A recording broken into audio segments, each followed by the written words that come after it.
Sarang aldaw ba habang nagkakakan ka mo o pagkatapos dumagkakan ay napaisip ka mo kung paano natatransform ang glucose sa laog kang satong hawak? O pag naghahangos kita, paano nag-iikot ang paros o oxygen sa satong hawak? Ngunyan ay pag-uuralayan ta ang saro sa mga importanteng parte kang satong hawak, ang circulatory system. Ang circulatory system ay tigbubuo kang puso, dugo, baga sa blood vessels.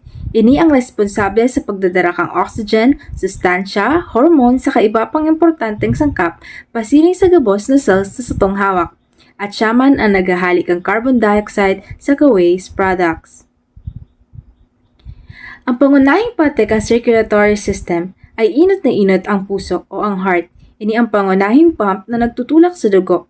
May apat ini na chambers, ang right atrium, right ventricles, left atrium, at left ventricles. Ang tuo or ang right side ang nagdadara kang dugo pasiring sa baga para makakuaning oxygen. Asin ang wala or ang left side ang nagbabalik kang dugo halis sa baga asin nagdadara kani sa buong hawak. Ang puso kang sarong tao ay nagkukutob ning mahigit 100,000 kada aldaw. Sunod ay ang dugo or ang blood. Ini ang likidong nagdadara kang oxygen, glucose, hormones, asin immune cells, sa kaiba pa. May tulong pangunahing parte ini. Ang red blood cells na nagdadara kang oxygen gamit ang hemoglobin, ang white blood cells na panlaban sa hilang sa kaimpeksyon, asin ang platelets na nagtatabang sa pagbuo kang dugo. At lastly, ang plasma, nagdadara kang nutrients, hormones sa waste. Igwaman kitang blood vessels o ang daluyan kang dugo.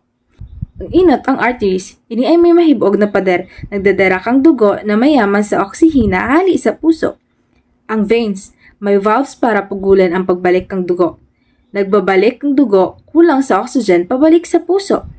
Sunod ang capillaries. Ini ang pinakasadit na agihan. Igdi nangyayari ang ribayan kang oxygen, nutrients, at waste products sa cells. Ano ang tungkulin kang circulatory system? Ang satong circulatory system ang nagdadala kang oxygen sa nutrients sa cells. Ini ang naghahalik ang carbon dioxide sa waste hali sa cells. Nagdadala kang hormones bilang tagapaghatod mensahe sa iba't ibang parte kang hawak kasi nagtatabang sa immune system laban sa manghilak.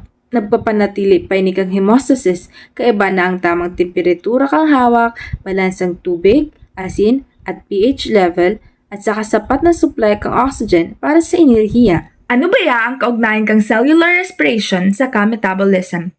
Sa tabang kang cellular system, ang oxygen ay naihahatod sa mga cells. Sa laog kang cells, ini ay ginagamit sa cellular respiration para gibuong enerhiya ang glucose. Ang enerhiyang ini ang dahilan kung daw kita nakakahiro, nakakapag-isip, at nabubuhay ng normal. Aram ba na may pagkakaiba ang circulatory system ng sarong aki sa garang? Ang fetus ay nagkukaning oxygen sa nutrients hali sa ina sa paagi kang umbilical cord, samantala ang saro naman na adult ay sa diring puso sa kabaga ang nagpo-process kang oxygen sa nutrients para sa hawak. Kung ini man ay iugnay sa sensya, igugat ang Pascal's and Boyle's law. Sa Pascal's law, ang pressure sa sarong fluid araw kang dugo ay pantay at naipapasa sa gabos na direksyon. Ini ang dahilan kung daw pantay na nagdadaloy ang dugo kapag nagpapump ang puso. Sa Boyle's law naman, may kinalaman sa pressure sa volume ang paros. Kapag kita ay naghahangos, nagbabago ang pressure sa baga na direktang konektado man sa sirkulasyon kang dugo.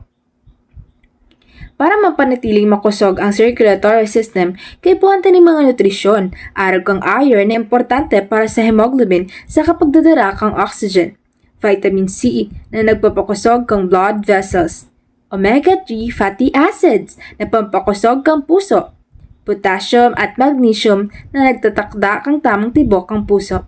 Asin lastly, pinaka-importante ang tubig para mapanatili ang sapat na dakol kang dugo.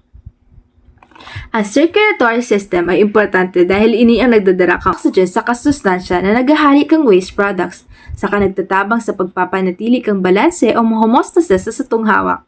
Kung mayo ini, dai makagagana ang satong cells at dai kita makapamumuhay ning normal.